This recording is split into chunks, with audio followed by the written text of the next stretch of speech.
তো আল্লাহর বলি হযরতে সালে জহুর জাওহারি রহমতুল্লাহ আলাইহি বলেন, আমি আমার ইবাদত খানা আমার খানকা থেকে বের হয়ে আমি রাস্তা দিয়ে হাঁটতেছিলাম। হঠাৎ করে আমি একটা ঘরের মধ্যে ক্রন্দন করার আওয়াজ শুনতে পাইলাম, যে আওয়াজটা একটা মহিলার কান্নার আওয়াজ, আর পাশে একটা ছোট বাচ্চার কান্নার আওয়াজ শুনলাম। আমি সালে জহুর ওই ঘরের দরজায় গেলাম, যা আমি ওই ঘরের দরজায় দাঁড়ায় সালাম প্রদান করলাম, আসসালামু আলাইকুম রহমতুল্লাহ। আমার সালামের জবাব কেউ দেয় না। আমি আবারও সালাম দিলাম, আসসালামু আলাইকুম রহমতুল্লাহ। আমার সালামের জবাব কেউ দেয় না। আমি আবার সালাম দিলাম, আসসালামু আলাইকুম রহমতুল্লাহ। আমার সালামের জবাব কেউ দেয় না। তখন আমি এই ঘরের দরজায় দাঁড়ায়া রাগান্বিত সুরে বলতে লাগলাম, এই ঘরের মানুষ যে কান্না করছে, তাদের কান্না করার কারণ ঠিক আছে, কারণ তারা কোনো পথের চাহিদা মিটায় না। হযরতে সালে জহুর রাহমাতুল্লাহ আলাইহি তিনি বলেন, আমি যখন এই কথা বলে ঘরের দরজা থেকে পিছন ফিরে সামনের দিকে হাঁটতে লাগলাম, হঠাৎ করে একজন মহিলার কণ্ঠে আমার সালামের জবাব দেয়, ওয়া আলাইকুমুস সালাম ওয়া রাহমাতুল্লাহি ওয়া বারাকাতুহু। আমি সালে জহুর সালামের জবাব পেয়ে পিছনের দিকে ফিরলাম না। আমি যখন পিছনের দিকে ফিরতে লাগলাম, এমন টাইমে মহিলার কণ্ঠ থেকে গলার আওয়াজ আসতেছে, হুজুর আমি আমার জবানের আওয়াজ আপনারে শোনাইছি, তবে আপনার কাছে আমি খোদার দোহাই দিয়ে বলতেছি, আপনি পেছনের দিকে ফিরে আমার চেহারার দিয়ে তাকানোর চেষ্টা করবেন না। সালে জহুর রহমতুল্লাহ আলাইহি বলেন, আমি যখন ওই মহিলার গলার মধ্যে কথা শুনতে পাইলাম, তখন আমি ওই মহিলাকে প্রশ্ন করলাম, এ গো মা, আপনি আমাকে বলতেছেন আপনার গলার কণ্ঠের আওয়াজ আমি শুনলাম, কিন্তু আমি যেন পিছনের দিকে ফিরে আপনার চেহারার দিকে না তাকাই, কারণ কি? মহিলা বলে, হুজুর আপনি তো জানেন একজন নারীর চেহারা কোনো পরপুরুষ দেখতে পারে না, তা আপনি যদি আমার দিকে তাকান, আপনার যেমন কবিরা গুনাহ হবে আমার তেমন কবিরা গুনাহ হবে। আপনার চোখের যেমন জিনার গুনাহ হবে, আমি মহিলার তেমন জিনার গুনাহ হবে। হুজুর গো, আমি আপনার কাছে আবদার জানাই, আপনি পিছনের দিকে একবারও ফিরে তাকাবেন না। হযরতে সালে জহুর রাহমাতুল্লাহ আলাইহি বলে, আমি প্রশ্ন করলাম, এ মহিলা পেছনের দিকে ফিরলাম না, তবে তোমার ঘরের সামনে দিয়ে আমি যখন যাচ্ছিলাম, তোমার ঘর থেকে তুমি মহিলার কণ্ঠের কান্নার আওয়াজ শোনা গিয়েছে, আর একটা ছোট বাচ্চার কান্নার আওয়াজ শোনা গিয়েছে। বয়স বেশি হবে না, মনে হয় বাচ্চাটার বয়স 7-8 বছর হবে। মহিলা ডাক দিয়ে বলে, হুজুর হ্যাঁ, এই বাচ্চা যখন আমার গর্ভে, আমার স্বামী আমার 3 মাসের বাচ্চাকে গর্ভে রেখে ইন্তেকাল করেছে। হুজুর গো, আমার এই সন্তানটাকে কোলে নিয়ে আমি রাস্তায় বের হতে পারি না, কারণ মানুষ আমার 3 মাসের গর্ভে থাকা সন্তানটাকে আমার সন্তান বলে না, যেহেতু তার আব্বা ইন্তেকাল করেছে, মানুষের সন্তানটাকে যার সন্তান হিসেবে খ্যাতি দেয়। জোরে বলেন নাউজুবিল্লাহ। মনে রাখবেন, ইসলামের মধ্যে কোনো ব্যক্তি সম্পর্কে, কোনো মানুষ সম্পর্কে না জেনে মন্তব্য করা কবিরা গুনাহ। শুধু কবিরা গুনাহ না, ওই ব্যক্তি ঈমান হারা হওয়ার সম্ভাবনা আছে শুধু একজনকে না জেনে কারো সম্পর্কে মন্তব্য করা। স্বাভাবিকভাবে বুঝাইয়া দেই, মনে করেন আমার সম্পর্কে আপনি কোনো কিছুই জানেন না, আমার ব্যক্তিগত বিষয়ও জানেন না, আমার পারিবারিক বিষয়ও জানেন না, শিক্ষাগত যোগ্যতার বিষয়ও জানেন না, কিন্তু আপনি বলে ফেললেন শামীম রেজা মূর্খ, শামীম রেজা বেয়াদব, শামীম রেজার এমক অমক অমক বাজে বাজে কথা আছে। আপনি না জেনে আমার সাথে না কথা বলে এমন মন্তব্য করা, আল্লাহর হাবিব বলে এটা কবিরা গুনাহ। মুহাক্কিক উলামায়ে কেরাম বলে এমন বাজে মন্তব্য করে কারোর সম্পর্কে পেছনে গীবত করার কারণে তার ঈমান হারা হওয়ার সম্ভাবনা আছে। ওই মহিলা জবাব দেয় হযরত সালে জহুরকে। সালে জহুর বলেন, মা, আপনাকে বুঝি মানুষ অপবাদ দেয়, আপনার যে সন্তান আপনার কাছে আছে এটা যারও সন্তান। মহিলা বলে, হুজুর এ যারও সন্তান মানুষ যখন আমাকে উপাধি দেয়, মানুষ আমাকে তুহমত দেয়, আমি এটা সহ্য করতে পারি না। আজকে 9 দিন হয়ে যায় খাবারের জন্য আমি বের হতে পারি না, কিন্তু এখন আমার এমন ক্ষুধা, আমার সন্তানের এমন ক্ষুধা, আমরা দুনিয়ার কোনো মানুষের কাছে চাই না, আমরা চাচ্ছি একমাত্র আল্লাহর কাছে। বলেন আমরা চাইবো একজনের কাছে, তিনি কি? আরো জোরে বলেন না, তিনি কি? মহিলা বলে, হুজুর কান্না করে করে আল্লাহর কাছে চাইতে লাগলাম, আল্লাহ তাআলা যদি আমাদের চোখের পানিগুলা কবুল করে। কারণ আমার আল্লাহর হাবিব সাল্লাল্লাহু আলাইহি সাল্লাম নিজে বলেছেন, দুনিয়াতে কোন আল্লাহর বান্দা দোয়া করার সময় যদি তার চোখের মণিকোটা থেকে বিন্দু পরিমাণ পানির ফোঁটা বের হয়, ওই পানি মাটিতে পড়ার আগে তার দোয়াগুলা কবুল করে নেওয়া হয়। হুজুর এই জন্য কান্না করি, আল্লাহ যেন আমার দোয়াটা কবুল করে নেয়। হুজুর বলে, মহিলা শোনো, তোমার দোয়া আল্লাহ কবুল করেছে কিনা আমি জানি না, তবে তুমি যদি চাও তোমার 7 থেকে 8 বছরের সন্তানটাকে আমি একজন আবেদ তৈরি করে দিতে পারি, একজন কোরআনওয়ালা তৈরি করে দিতে পারি। তরিকত, হাকিকত, মারেফত, শরীয়তে 4টা এলেম তোমার সন্তানকে শিক্ষা গ্রহণ করাতে পারি, যেটার কারণে মানুষ তোমাকে এবং তোমার সন্তানকে বাজে তোহমত দিবে না, তোমার সন্তান সম্পর্কে বাজে কথা বলবে না।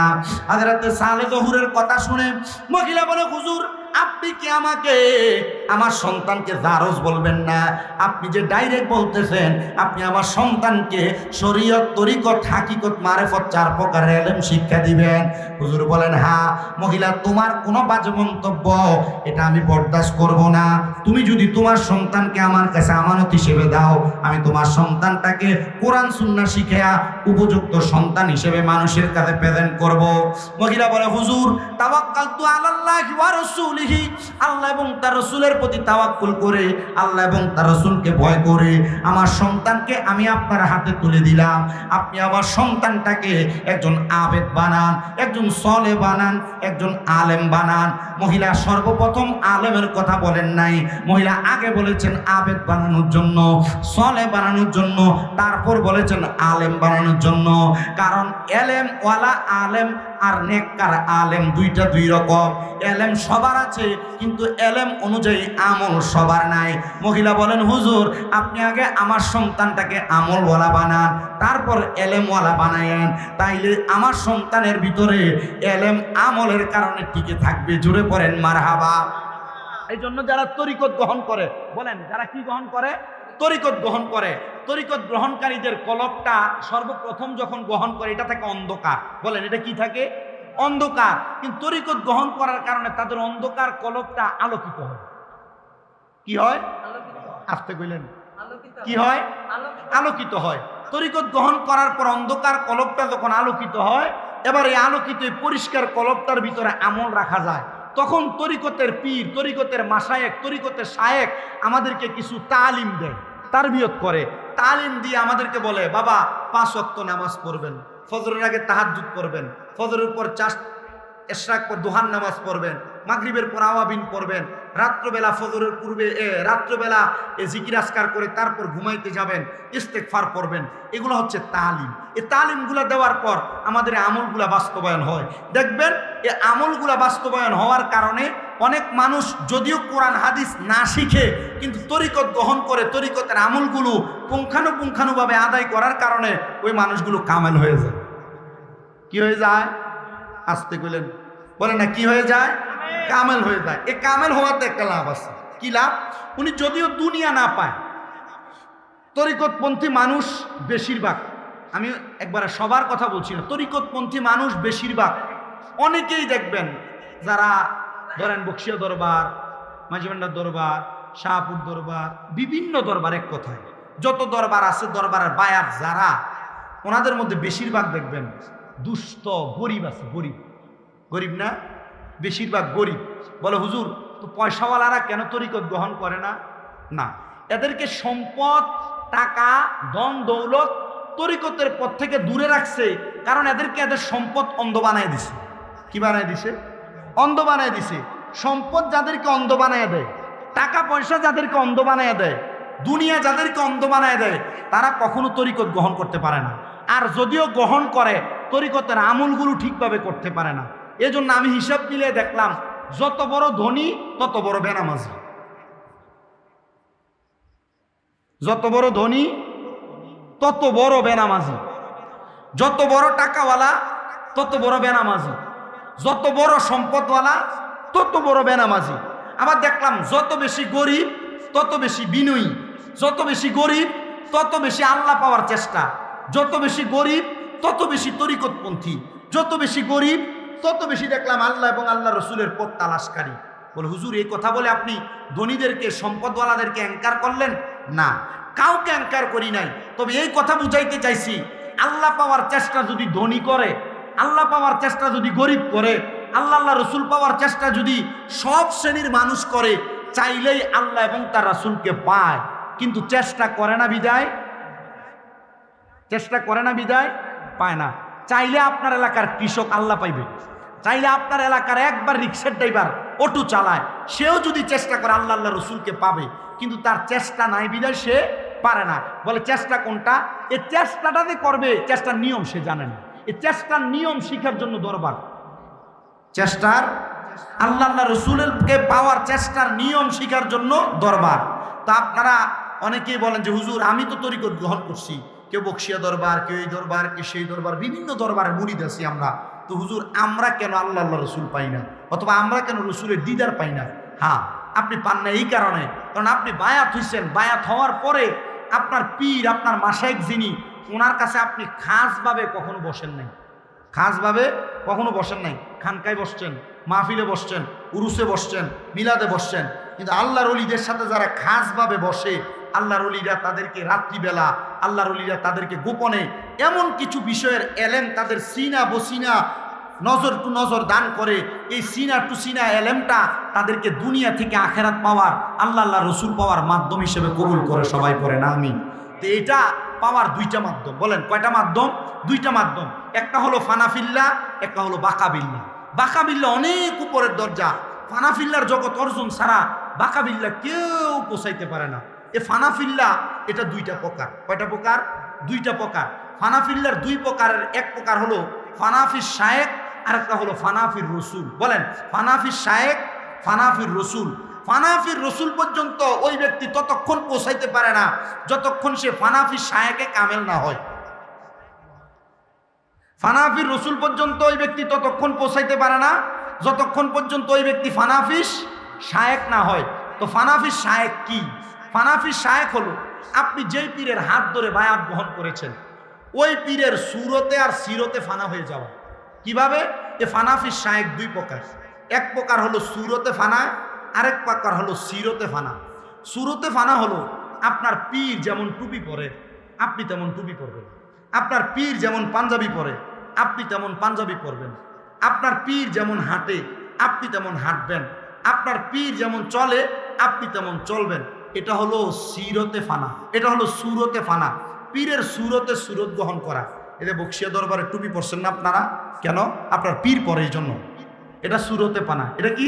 মাইজবান্ডার দরবারে টুপি পরছেন না, এটা সুরতে পানা।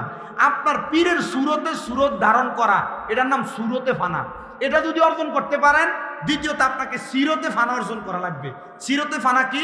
আপনার পীর 5 ওয়াক্ত নামাজ পড়ে আপনিও 5 ওয়াক্ত পড়বেন, আপনার পীর ফজরের আগে তাহাজ্জুদ পড়ে আপনিও পড়বেন, আপনার পীর ফজরের পরে মুসল্লা থেকে ওঠে না যতক্ষণ সূর্য উদয় হওয়ার পর 2 রাকাত নামাজ না পড়ে আপনিও পড়বেন, আপনার পীর সোমবারে বৃহস্পতিবার রোজা রাখে আপনিও রাখবেন, আপনার পীর তাহাজ্জুদ পড়ে আপনিও পড়বেন, আপনার পীর সময় পাইলে তসবিহ পড়ে, দুরূদ শরীফ পড়ে, জিকির করে আপনিও করবেন। পীরের আমলের মতো আমল মিলিয়ে মিলিয়ে করার নাম সিরতে ফানা। এ সিরতে ফানা এবং সুরতে ফানা, এ দুইটা যে অর্জন করে পীর তখন তার চোখে চোখে রাখে। আমার এই মুরিদরা আমার মতো চলে, আমার মতো ইবাদত করে, আমার মতো চলে, এটা আমার কাছে খুব খাস মুরিদ। কি মুরিদ? খাস মুরিদ। তখন এটারে ডাকে, কাছে ডাকে, কাছে বসায়, বসায়া এটা সুন্দর করে বুঝায়, সুন্দর করে আবার এটারে শিখায় কিভাবে মোরাকাবা করে, কিভাবে মুশাহাদা করে, নির্বিঘ্নে ধ্যান করে, এটা শিখায়। তবে পীর পুরুষ মুরিদদেরকে শিখাবে, বেডি মুরিদদেরকে না। যে ফিসাবরা বেডিয়েতে সামনে লিয়ে বয়ে থাকে, এটা হক্কানি পীর। আসতে কয় না, এটা হক্কানি পীর না। বর্তমান জামান এটা অ্যাভেলেবেল দেখা যাচ্ছে, বেডিয়ের সামনে বসা।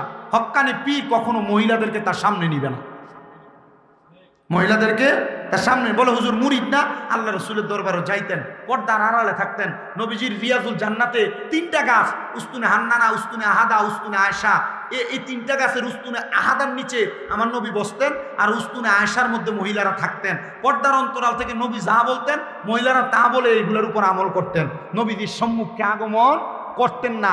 তো আল্লাহর হাবিব সাল্লাল্লাহু আলাইহি সাল্লামের একজন পেয়ারা আশেক লিখতেছেন, কেউ যদি সুরতে আর সিরতে ফানা হয়ে শায়েকের ফানাফি শায়েক অর্জন করে, তখন ওই ব্যক্তি মুরাকাবা শিখে। মুরাকাবা বলেন কি শিখে? এখন অনেক দরবারের মুরিদের অভাব নাই, কিন্তু মুরাকাবা কেমনে করে মুরিদ জানে না, ঠিক কিনা? মুরাকাবা কেমনে করে মুরিদ জানে না। আপনারা যারা এখানে বসছেন, মুরাকাবাটার শাব্দিক অর্থ হচ্ছে ধ্যান করা। মুরাকাবার শাব্দিক অর্থ কি? ধ্যান করা। মুরাকাবার আরেকটা শাব্দিক অর্থ গোপনে নির্জনে চলে যাওয়া। মুরাকাবার আরেকটা শাব্দিক অর্থ হচ্ছে একা একা বসবাস করা।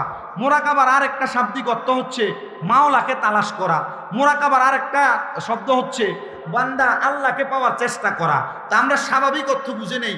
মুরাকাবার অর্থ হচ্ছে ধ্যান করা, নীরবে নির্বিঘ্নে আল্লাহ পাওয়ার তালাশ করা।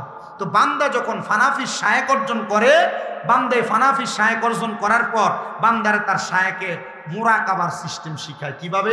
বাবা চোখ বন্ধ করবা, নিজের কলবের দিকে খেয়াল করবা, নিজের কলবটাকে তোমার পীর ও মুর্শিদের দিকে মোতাজ্জ করবা, মানে সংযুক্ত করবা।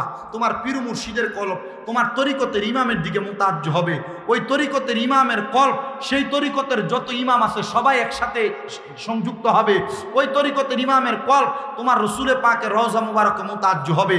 রসুলে পাকের রওজা রসুলে পাকের সাথে মোতাজ্জ হলে তুমি একবার আল্লাহ বললে তোমার পীরের কলব হয়ে রসুল পর্যন্ত পৌঁছাবে। তোমার আল্লাহ নামের ধাক্কা রসুলে পাক পর্যন্ত পৌঁছাবে। তখন এটাকে মুরাকাবা বলে। বান্দা চোখ বন্ধ করলে যখন এই হালতে মুরাকাবা করে, বান্দা তখন তার পীরের চেহারা স্মরণ করে। বান্দার চেহারা পীরের চেহারার সাথে এই তরিকতের ইমামের চেহারা তার সামনে আসে।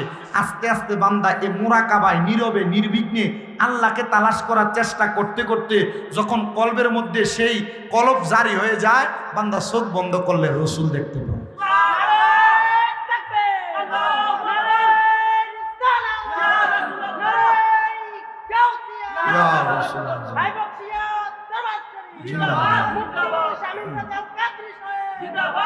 সবাই পড়ি আলহামদুলিল্লাহ।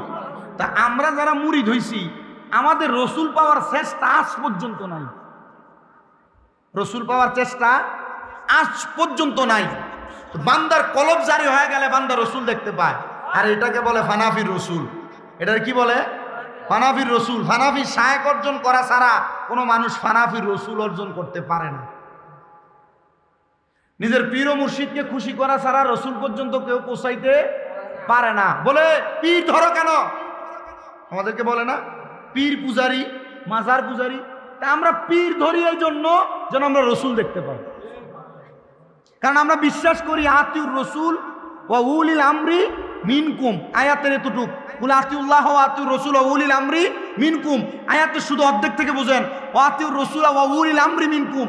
আমরা রসুলের এতাত করার জন্য উলিল আমর যারা, নেককার যারা, আল্লাহর ওলি যারা, আউলিয়া কেরাম যারা, আমরা তাদের অনুসরণ করি, তাদের হাতে হাত রেখে বায়াত গ্রহণ করি, ওয়াদাবদ্ধ হই, প্রতিশ্রুতিবদ্ধ হই। আর তারা আমাদেরকে আমাদের কলব জারি করে মুরাকাবার হালতে রসুল দেখায়। কিন্তু আমরা রসুল দেখার জন্য আজ পর্যন্ত যারা মুরিদ হইছে পীর সাহেব হুজুরের সাথে, আজ পর্যন্ত তারা হালত পরিবর্তন করার জন্য গোপনে নির্বিঘ্নে কখনো খানকায় বসে নাই। আপনারা একটু নিজেরা চিন্তা করে দেখেন, আপনি আপনার পীরের সাথে কোনোদিন গোপনে গোপনে একাকিত্বের রোমে মোরাকাবা করছেন কিনা? আপনারা একটু চিন্তা করেন। মুরিদ তো আমরা সবাই হইছি, মুরিদ হইছি না? মুরিদ সবাই হইছি। আর কোন মানুষ যখন রসুল পর্যন্ত পৌঁছায়, তখন এই ব্যক্তি রসুলকে দ্বিতীয়বার দেখার জন্য তার আর দুনিয়া ভাল লাগে না, টাকা পয়সা ভাল লাগে না, বাড়িঘর ভাল লাগে না, স্ত্রী পুত্র ভাল লাগে না। তখন সে রসুলকে দেখার জন্য এবার আরো নীরবে যায়। পাহাড়ের গুহায় গেছেন, আল্লাহর অলিগণ বুজুর্গানি দিনরা পাতা খাইছেন, খানার জন্য লোকালয়ে আসেন নাই, গুহার ভিতরে বৈশা নীরবে একটানা 40 দিন চিল্লা করছে। আর এখন কালার চিল্লা ঘাটতি লইয়া কথা কয় না, মসজিদের আন্দে মসজিদে খায়। তা আমার কথা হচ্ছে এটা ওনাদের বিষয়, ওনাদের কাজ, ওনারা ওনাদের মতো করে। আমার কথা হচ্ছে আউলিয়া কেরাম কিভাবে চিল্লা করছেন। ওনারা একাকিত্বভাবে বুজুর্গানে দিনরা ওনারা গুহায় চলে যাইতেন। আমাদের কুমিল্লার একজন হক্কানি আলেম ইন্তেকাল করেছেন কিছুদিন আগে, আব্দুর রহমান দরবেশ। উনি যে ইন্তেকাল করছেন আমাদের মনে আছে। আমাদের রঘুপুর ইসলামিয়া দাখিল মাদ্রাসা যখন আমাদেরকে প্রথম দরজ দেওয়া হইতো, যখন বই বিতরণ হইতো, হুজুরে আইনা দোয়া করাইতেন, মাহফিলের মুনাজাতের জন্য হুজুরকে রাখতেন। উনি কবরের ভিতরে 40 দিনের জন্য চিল্লা করছেন। সুবহানাল্লাহ পড়েন না? ভারতে বাংলাদেশে অসংখ্য মাদ্রাসা মসজিদ প্রতিষ্ঠা করছেন অনেক জায়গায়।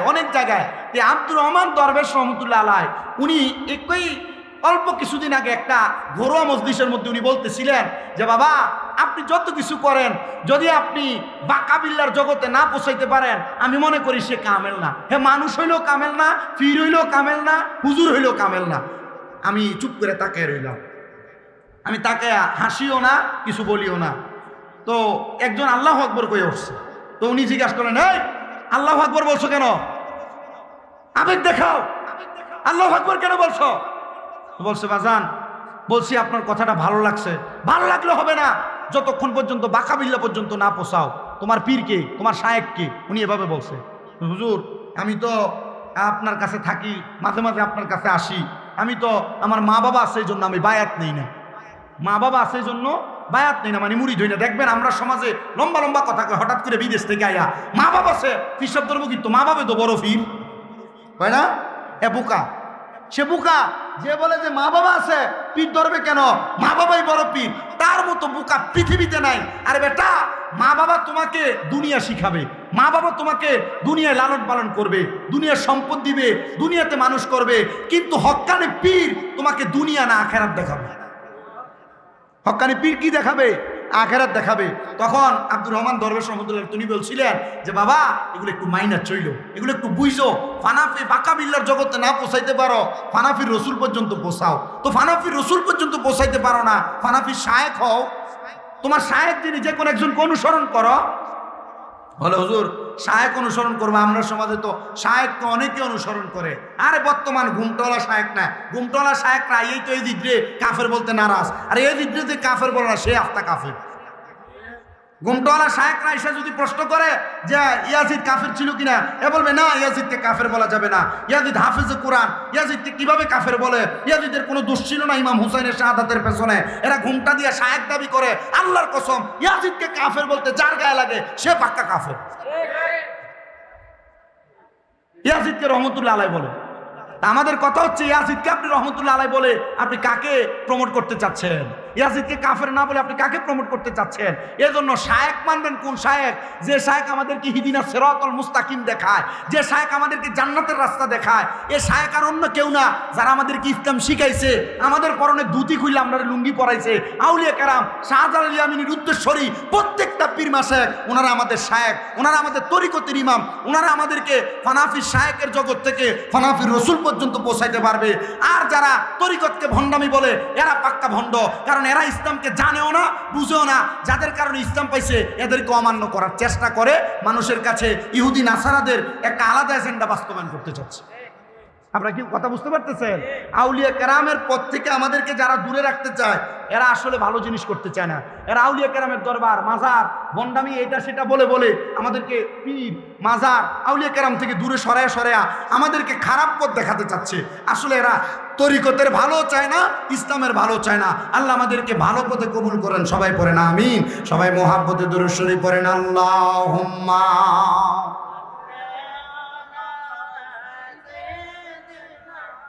মাওলানা মুহাম্মদ ওয়া আলা মাওলানা, জবান খুলে পড়ে আল্লাহুম্মা।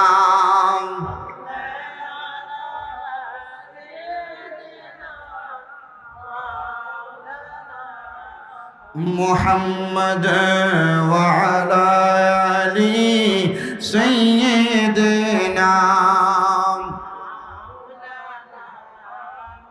নূর নবীজির ফসিনা মুবারক মিশকের চাইতে আরো সুগ্রান, সাহাবীরা আতর রূপে করতেন তাহা ব্যবহার। আল্লাহুম্মা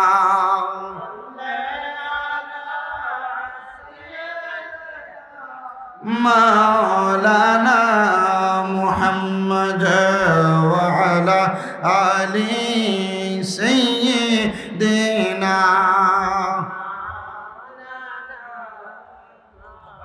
আমি আপনাদের কাছে আরো সাবলীল ভাষায় একটু কথাটা বলে শেষ করে নিই, আমার সময় একবার অল্প। আল্লাহর ওলি হযরতে বুজুর্গানে দিন সালে জহুর রহমতুল্লাহ আলাইহির কথাটা আমি কিন্তু রেখে আসছিলাম মাঝখান দিয়ে। শুধু আপনাদেরকে তরিকতটা বোঝানোর জন্য আমি এই কথাগুলা বলছি, একটু মনোযোগ দিয়ে শোনার চেষ্টা করেন। যদি আপনি ফানা ফিল্লাহ এবং বাকা বিল্লার জগৎ অর্জন করতে পারেন, তখনই আপনি হবেন ফানাফি রসুল থেকে ফানাফিল্লার জগৎ অর্জনকারী। তখন আপনার দিন দুনিয়া ভালো লাগবে না, আপনি চলে যাবেন গুহায় একা একা নীরবে নির্বিঘ্নে ইবাদত করার জন্য খানকার মধ্যে। আল্লাহর ওলি হযরতে সালে জহুর জাওহারি রহমতুল্লাহ আলাইহি বলেন, আমি সাথে সাথে ওই মহিলার ছেলেটাকে আমার সাথে নিলাম আর বললাম, মা প্রত্যেক দিন আপনি 2 বেলা খাবার পাবেন। কয় বেলা? 2 বেলা খাবার পাবেন। এক বেলার খাবার পাবেন আপনি ইফতারের সময়, আরেক বেলার খাবার পাবেন আপনি সাহারির সময়। ও মা, আপনি ততদিন পর্যন্ত রোজা আদায় করবেন যতদিন পর্যন্ত আপনার সন্তান একজন পরিপূর্ণ কামেল লোক না হয়। মহিলা ডাক দিয়া বলেন, আমি যখন আমার আলেমের কথা শুনলাম, হযরতে সালে জহুরের কথা শুনে আমি অপেক্ষা করতে লাগলাম। 1টা বছর যাইতে না যাইতে হযরতে সালে জহুর আমার সন্তানটাকে কোরআন মুখস্থ করায় ফেলছেন। মানে 7-8 বছরের ছেলেকে 1 বছরে কোরআনে হাফেজ বানায় ফেলছেন। মারহাবা বলবেন না? এটাকে বলা হয় সোহবতে সালে তোরা সালে কোনাত। আল্লাহর ওলিদের সোহবতে থাকলে ভালো হওয়ার একটা কর্মধারা। হযরতে সালে জহুর রাহমাতুল্লাহ আলাইহি বলেন, আমি ওই মহিলার সন্তানটাকে আমি কোরআনে হাফেজ বানাইলাম। ছেলেটার বয়স এবার 8 থেকে 9 বছর। আমি ছেলেটাকে বললাম, বাবা তুমি এখন কোরআন মুখস্থ করেছো কিন্তু কোরআনের সব কিছু তুমি জানো না। বাবা আমি তোমাকে বলতে চাই তুমি এখন থেকে কোরআনের সকল তথ্য জানো। ওই ছেলেটার 10 বছর বয়স, কোরআনুল কারীমের তাফসীর আয়ত্ত করে ফেলছে। বয়স কত? কোরআনের তাফসীর আয়ত্ত করতেছে। আমরা এখনো মূর্খ, তাফসীরের ত বুঝি না, তা বুঝি না, আর 10 বছর বয়সে তাফসীর আয়ত্ত করতেছে। ওই সন্তান তাফসীর আয়ত্ত করতেছে। 10 থেকে 11 বছর বয়সে ফিকাহ শাস্ত্রের জ্ঞান অর্জন করেছেন, ফিকাহ শাস্ত্রের জ্ঞান। আল্লাহর ওই বুজুর্গ বান্দা যখন 12 বছর বয়সে উপনীত হয়েছে, ছেলেটা বলে, হুজুর আমি তো আপনার কাছে আমার 8 বছর বয়স থেকে আছি, 9, 10, 11, 12 এই 4 বছর আপনাকে সময় দেই। হুজুর আপনি আমাকে একটু সুযোগ দেন, আমি যেন আমার আম্মা জানের কাছে যাইতে পারি। হুজুর আমি যদি চাই আমার এলেমের খেদমত দ্বারা আমি আমার আম্মা জানকে দুনিয়া এবং আখিরাতের পথে আমি ভালো রাখতে পারবো। হুজুর বলেন, বাবা তোমার সব এলেম শূন্য, যদি তুমি আমাকে নারাজ করে ফেলো, তুমি আমাকে নারাজ করো না, নারাজ করো না, তুমি আল্লাহ এবং তার রাসূলকে সন্তুষ্টি করার চেষ্টা করো। জোরে বলেন সুবহানাল্লাহ। নারে তাকবীর, নারে রিসালাত, নারে পাক পাঞ্জাতন, নারে গাউসিয়া। হযরতুল আল্লামা আলহাজ পীরজাদা মুফতি বাকি বিল্লাহ আজহারী সাহেবের আগমন। এই মাহফিলের পক্ষ থেকে হযরত মাওলানা বাকি বিল্লাহ আজহারী হুজুরের আগমন। হাই বকশিয়া দরবার শরীফ, হাই বকশিয়া দরবার শরীফ। নারে তাকবীর, নারে রিসালাত, নারে পাক পাঞ্জাতন। হাই বকশিয়া দরবার শরীফ। আলহাজ হযরতুল আল্লামা পীরজাদা মুফতি বাকি বিল্লাহ আজহারী সাহেবের আগমন। সবাই বলি মারহাবা, মারহাবা।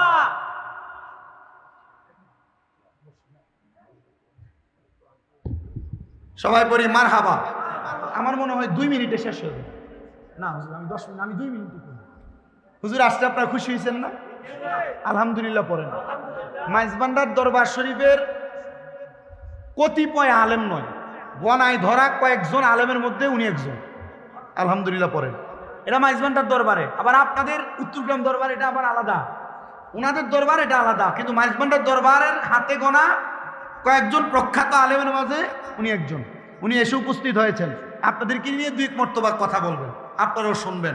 আমি শুধু যে কথাটা বলতেছিলাম এখান থেকে শেষ করছি। হযরতে সালে জহুর জাওহারি রহমতুল্লাহ আলাইহি ইস্পাহানে যার বসবাস, খানকা থেকে আসার সময় ঘরে কান্নার আওয়াজ শুনছেন, কান্নার আওয়াজ শুনে ঘরের দরজায় গেছেন, সালাম দিছেন, জবাব না পেয়ে চলে যাচ্ছেন। মহিলা সালামের জবাব দিয়া মহিলা বলছে, আমার দিকে তাকায়েন না, তবে আমার সমস্যার সমাধান করেন। সমস্যা কি? আমার সন্তান গর্ভ থেকে আসছে, আমার স্বামী ইন্তেকাল করছেন, আমার সন্তান 3 মাসের গর্ভে থাকা অবস্থায়, কিন্তু এলাকার মানুষের সন্তানকে জারজ বলে। হুজুর, আমি এই চাপ নিতে পারতেছি না, আপনি আমার সন্তানটাকে একজন আলেমী দিন বানায় দেন। হুজুর নিয়ে গেছেন 8 বছরের ছেলেকে, 9 বছর বয়স হতে 1 বছরে কোরআনে হাফেজ করছেন। 9 বছর থেকে 10 বছর যখন, তখন তাকে তাফসির শাস্ত্রে এমনভাবে জ্ঞানী বানাইছেন যে আলহামদুলিল্লাহ তার তাফসির হুজুরের কাছে ভালো লাগে। সালেহ জহুর রহমতুল্লাহ আলাইহি বলেন, তার বয়স যখন আমি 10 থেকে 11 বছর, তাকে ফিকহ শাস্ত্রের জ্ঞান তার সিনাতে আর তার দিমাগে দিলাম।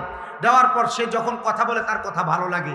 আমি তখন তাকে আরো 11 বছর থেকে 12 বছর বয়স পর্যন্ত তার এই 3টা এলেম, কোরআনের হিফজ, তাফসিরের এলেম, ফিকহের এলেম, এই 3 এলেমের চর্চা করতে বললাম। আমি বললাম, চর্চাই যেহেতু করবা আব্বাজি, এটা চর্চা করে পরিপূর্ণ হও, কামালিয়ত অর্জন করো। কারণ তোমার আম্মা বলছে তোমাকে প্রথমে আবেদ বানাইতে, সলে বানাইতে, এরপর আবেদ বানাইতে, এরপর আলেম বানাইতে।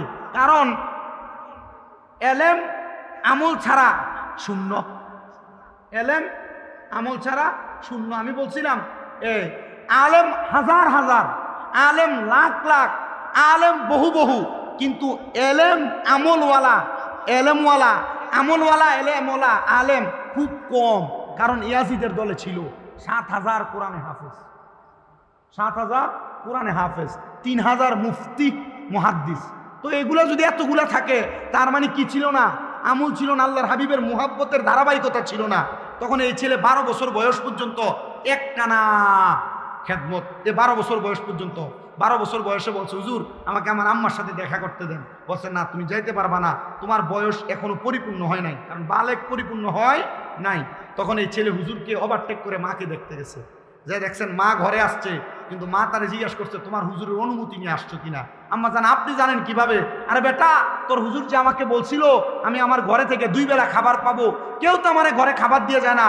আমি 2 রাকাত নামাজ পড়তাম, খাবারও ওয়াক্ত হলে ডান দিক থেকে বাম দিকে সালাম ফিরেলে আমার সামনে আমি খাবার দেখতাম। আর এই রিয়াজতের কারণে আমি বুঝতে পারছি, একটু আগে নামাজ পড়ে আমার নামাজে মনোযোগী আসতেছে না। আমি মুরাকাবার হালতে গেলাম, আমি মুরাকাবায় দেখলাম তুমি তোমার হুজুরকে নারাজ করে আমার কাছে আসছো। আর আমাদের কাছে আইসেই বলে যে মা বাবা আছে, মা বাবা বড় পীর, পীর ধরবো কেন? কিন্তু মা ডাইরেক্ট বলতেছে, আমি মুরাকাবাতে দেখছি তুমি তোমার পীরকে নারাজ করে আমার কাছে আসছো। আমাদের অর্জন যেন মা বাবাকেও সন্তুষ্ট করা হয়, আবার পীরকেও সন্তুষ্ট করা হয়। বলে হুজুর টাকা দিয়া না, টাকা দিয়ে সব পীর সন্তুষ্ট হয় না। মাঝে মাঝে পীরের খাসলত অনুসরণ করে, পীরের তালিম তরবিয়ত গ্রহণ করে কোনো মুরিদ পীরের সামনে আসতে পীর খুশি হয়। সব পীর টাকার পাগল না, সব পীর গরু মহিষের পাগল না। কিছু কিছু পীর তার আমল তালিম তরবিয়ত যারা গ্রহণ করে এই মুরিদদেরকে খুব ভালোবাসে। আমি আপনাদেরকে ধারাবাহিকতা এতটুকু বোঝানোর চেষ্টা করছি, আমরা যেন তরিকতের জগতে থেকে ফানাফিল্লা বাকাবিল্লা পর্যন্ত না যাইতে পারি। আমরা যেন কমপক্ষে ফানাফির শায়েক অর্জন করি, মানে আমরা হক্কানি একজন পীরের হাত ধরে ওনাকে সন্তুষ্ট করার চেষ্টা করি। আল্লাহ কবুল করে। আমি যতক্ষণ কথা বলেছি এই কথার ভুল ভ্রান্তি ক্ষমা কামনা করে আমার কথাগুলোর উপরে আমাকেও আমল করার তৌফিক আল্লাহ আমাকে দান করুন, আপনাদেরকেও দান করুন। আপনাদের কাছে 3টা দোয়া চাই। 1 নম্বর, আমার আম্মা যেন অসুস্থ।